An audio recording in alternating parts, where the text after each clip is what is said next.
Let's be real for a second. India में premium phone खरीदना stressful तो है। जब तुम वो प्राइस टैग देखते हो 80-90 हजार और कभी कभी तो 1 लाख से भी ऊपर, तो दिल तो धड़क जाता है। तुम्हें वो टेक तो चाहिए, लाइक कैमरा, स्पीड, वो स्टेटस सब चाहिए, लेकिन फाइनेंशियल हैंगओवर वो एक चीज है जो तुम्हें रोक देती है। सो यूजुअली तुम्हारे पास दो ऑप्शंस आते हैं, या तो तुम अपनी पूरी सेविंग्स को ड्रेन करके एक बार में सारा पैसा दे दो, दूसरा तुम ईएमआई यूज कर सकते हो, या सच बोला जाए तो ईएमआई के अंदर फंस सकते हो, जहां तुम्हें लगता है कि तुम कम पे कर रहे हो, लेकिन फिर जब इंश्योरेंस कॉस्ट, प्रोसेसिंग फी, इन सब का टाइम आता है, तब तुम्हें ये रियलाइजेशन होता है कि 12 महीने में तुम्हारा न्यू फोन आधी प्राइस का रह गया। और मुझे लगातार डीएम्स आ रहे हैं इस बात के ऊपर कि कोई हैक बताओ, क्या कोई तरीका है कि हम फ्लैगशिप फोन को यूज करें और बैंकरप्ट ना हो जाएं। और आज मैं डीप डाइव करने वाला हूं, कंपेयर करने वाला हूं दो बड़े ब्रांड्स को, फ्लिपकार्ट एंड एप्पल स्टोर को, एक होम ग्रोन इंडियन स्टार्टअप के सामने जिसका नाम है बाइट पे। अब क्वेश्चन ये उठता है कि बाइट पे सच में सस्ता है क्या, या सेफ है क्या, या कैच क्या है। एक कॉफी ले लो, क्योंकि अभी हम पूरा मैथ करने वाले हैं। इस वीडियो के एंड तक हो सकता है कि मैं तुम्हारा टेक खरीदने का तरीका पूरा बदल दूं। बेसलाइन से स्टार्ट करते हैं। मान लो कि तुम्हें आईफोन 17 256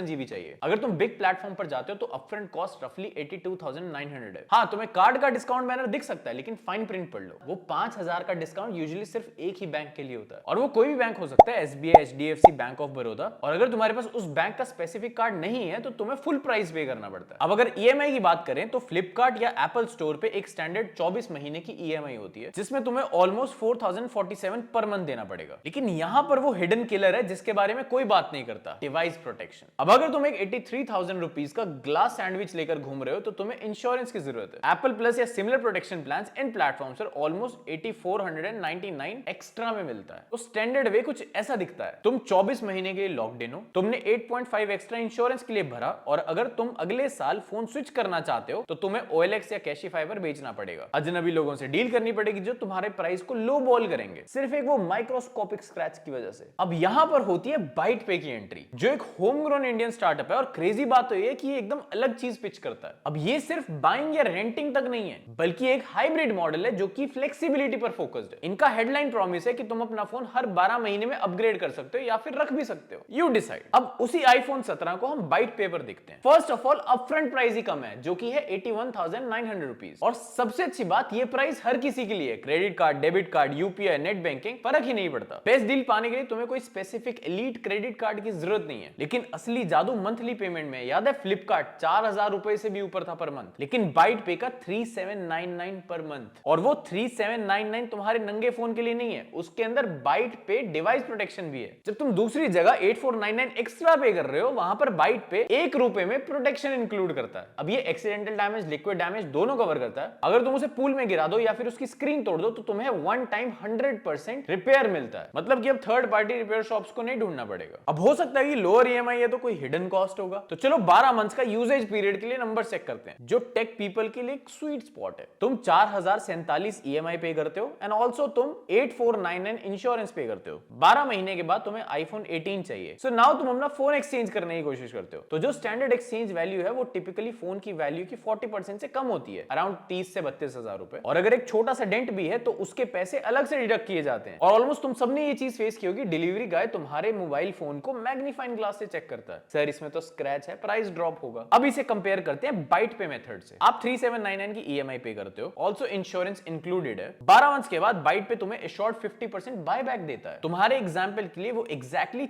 40,000 रुपए है। और असली किकर यहाँ पर ये है कि no question asked buyback है। ये स्क्रैचेस और डेंट्स की परवाह नहीं करते। जब तक तुम्हारा फोन ऑन हो रहा है तुम्हें फुल वैल्यू मिलेगी, नो डिडक्शंस के साथ। तो इसे अगर हम कैलकुलेट करें तो रफली तुम 250 रुपए पर मंथ ईएमआई पर बचा रहे हो, ऑल्सो 8500 इंश्योरेंस पर बचा रहे हो, और तुम्हें रफली 5 से 7,000 ज्यादा रीसेल वैल्यू मिल रही है। टोटल वैल्यू डिफरेंस मैसिव हो जाता है यहाँ पर। तो ये स्विच कैसे होता है, क्या ये कोई हेडेक है? उनकी प्रोसेस के हिसाब से ये एकदम सीमलेस है। 12th मंथ आता है, तुम डिसाइड करते हो कि तुम्हें एक नया फोन चाहिए। पिक एंड ड्रॉप, बाइट पे तुम्हारा यहाँ पर पुराना फोन पिक करेगा और नया फोन ड्रॉप कर जाएगा तुम्हारे पास। और सेटलमेंट, वो जो हमने 50% बाय बैक वैल्यू की बात की थी, उसका क्या? वो उससे तुम्हारा आउटस्टैंडिंग कार्ड अमाउंट सेटल कर देता है। थर्ड इज रीसेट, यानी तुम्हारा पूरा का पूरा सब्सक्रिप्शन क्लोज हो जाता है पुराने वाला, और एक नया स्टार्ट हो जाता है। लेकिन यहाँ पर एक कैच है, अगर तुम्हें फोन पसंद आ गया है, तुम अपग्रेड नहीं करना चाहते हो, तो सिंपल है, तुम रिमेनिंग अमाउंट को 24 महीने में फिनिश कर दो, तो वो फोन तुम्हारा हो जाएगा। कोई एक्स्ट्रा बलून पेमेंट नहीं है, कोई ओनरशिप फीस नहीं है। ये जो पार्ट है ये एकदम स्टैंडर्ड पेमेंट की तरह काम करता है। अब मैंने कई कमेंट्स देखे हैं बाइट पे के ऊपर लोगों का डर ढूंढने के लिए, चलो उन्हें बर्स्ट करते हैं। सबसे पहला, बाइट पे पर मैं ओन नहीं करता किसी फोन को। गलत, तुम डे 1 से उस फोन को ओन करते हो, ये तुम्हारा ही डिवाइस है, इसमें कोई ट्रैकिंग ऐप नहीं है। तुम्हारे पास बस एक गारंटीड ऑप्शन है कि तुम उसे बाद में सेल बैक कर सकते हो। It's ownership with exit strategy. Myth 2, phone जो है रिफर्बिश रिफर्बिश्ड होते हैं? ये एक बड़ा डाउट है जिसका आंसर है कि नहीं, सभी डिवाइसेस ब्रांड न्यू होते हैं, सील्ड आते हैं और डायरेक्टली ऑथराइज्ड रिटेल पार्टनर से ही आते हैं। सील तुम खुद ही ब्रेक करोगे, वारंटी तुम खुद ही एक्टिवेट करोगे। थर्ड है कि बाइट पे ब्लॉक करता है क्रेडिट कार्ड लिमिट को। ये सही है लेकिन मिसलीडिंग है। हर ईएमआई परचेज आपकी क्रेडिट कार्ड की लिमिट को ब्लॉक करता है। ये बैंक्स का काम करने का तरीका है। It's not just about bite पे। एक साल में 45,000 रुपए ईएमआई पे कर दी, विच इज टू एक्सपेंसिव। अब ये चीज बहुत सुनने को मिलती है लेकिन डेप्रिसिएशन के बारे में सोचो। प्रीमियम फोन्स जो है वो तो पहले ही साल में 50 से 60% अपनी वैल्यू खो देते हैं। तुम बेसिकली यूजेज के लिए ही तो पे कर रहे हो। अगर तुमने आउटराइट खरीदा होता तो भी तुम उसकी वैल्यू डेप्रिसिएशन में लूज कर देते। बाइट पे बस तुम्हारे कैश फ्लो को स्मूथ रखेगा। तो क्या बाइट पे तुम्हारे लिए है? अगर तुम वो इंसान हो जो एक फोन को 4-5 साल तक चलाता है जब तक कि वो टूट ना जाए, तो फिर तुम्हारे लिए वो ट्रेडिशनल परचेजिंग मेथड सही है। लेकिन अगर तुम मेरे जैसे हो जिसे लेटेस्ट टेक के साथ अपग्रेडेड रहना पसंद है और तुम्हें अपने पुराने फोन को मार्केट प्लेस पर बेचने के झंझट से नफरत है और अगर तुम्हें कंप्लीट एक्सीडेंटल प्रोटेक्शन भी चाहिए बिना 10 के एक्स्ट्रा स्पेंड किए, तो बाइट पे जेन्युइनली सबसे अच्छा मैथ है जो तुम्हें इंडिया में देखने को फिलहाल के लिए मिल रहा है। और बात सिर्फ बैरियर टू एंट्री कम करने की नहीं है, flexible payments, short buyback, scratches के बारे में जीरो स्ट्रेस। ऑल्सो नीचे मैंने डिस्क्रिप्शन में उनका लिंक छोड़ दिया अगर तुम्हें अपने पसंद के मॉडल के बारे में उनकी प्राइसिंग चेक करनी है। अपना मैथ खुद से करना, लेकिन मुझे लगता है कि तुम्हें उनके नंबर सही लगेंगे। And all set.